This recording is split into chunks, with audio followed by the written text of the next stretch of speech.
The face of wealth in America is changing, and I don't just mean on magazine covers or Forbes lists. I mean in homes, in businesses, in communities. Women are quietly and not so quietly becoming the new power players in the American economy. We are starting businesses at a rapid rate, outpacing men in home buying, and set to control trillions of dollars in a wealth transfer in the coming years. And yet, the financial system was not made for us. Our relationship to money, wealth, home ownership was all shaped by a history that most of us were never even taught. In this video today, I want to take you on a journey, how we got here, where we stand today, and where we're going if we choose to claim it. Because soft power wealth, aligned, embodied wealth is on the rise, and women are leading that shift. Let's begin. So starting with and understanding our history matters, because the financial doubts,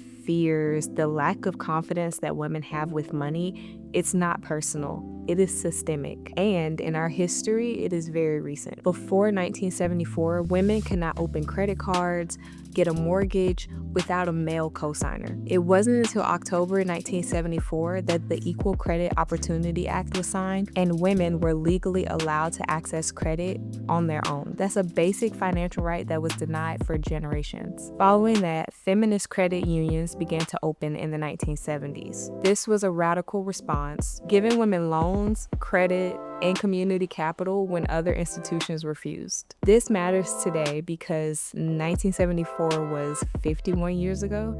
That's closer than it seems. So our autonomy as women is a lot newer than most of us think. Many women still internalize fear around debt, credit, and investing as a result of that legacy. Under the doctrine of coverture, a married woman's identity was subsumed under her husband. That means that she could not own property, she could not sign contracts, or manage finances independently. Only through a wave of reforms in the 20th century did women gain full property rights. Fast forward to today, and single women now outpace single men in first-time home buying, an astonishing reversal of history. When we talk about women building wealth today, we are talking about standing on the shoulders of the rights that these women fought for in the 20th century. In the early 20th century, women's work was mostly textiles, domestic labor, and teaching. Married women were often barred from working completely. World War II largely changed that. The rise of Rosie the Riveter was not just a poster, but the representation of millions of women that powered the US economy during the war. When all of those men came back from the war, women were largely pushed out of the workplace. These women often went back to their domestic roles. By the late 20th century, women were not just joining the workforce, but they were leading it, earning higher degrees,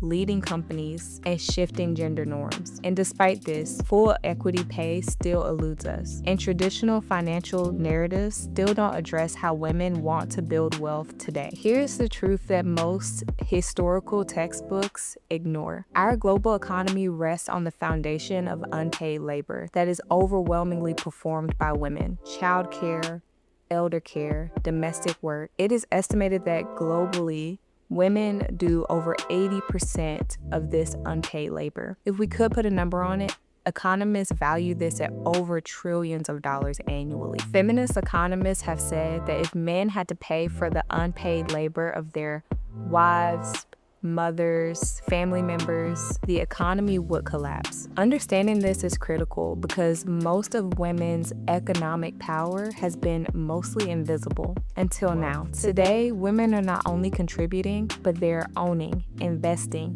leading, and claiming an immense amount of wealth. And that brings us to this moment. We are standing at a powerful, albeit complex moment in the history of women's wealth. By 2030, it's projected that women will inherit nearly $30 trillion from the baby boomer generation. This is one of the largest shifts of financial power in history. Not only that, women are starting businesses at 1.5 times the rate of men. Single women now outpace single men in first-time home ownership, and women influence over 80%, if not more, of the consumer purchasing decisions. And despite this, financial systems have not yet caught up. According to recent studies, only 35% of women say that they feel confident managing their investments. Many women report feeling unconfident or overwhelmed when it comes to their financial future. And the financial industry still speaks in language that mostly speaks to men, and not for the way that women naturally approach money,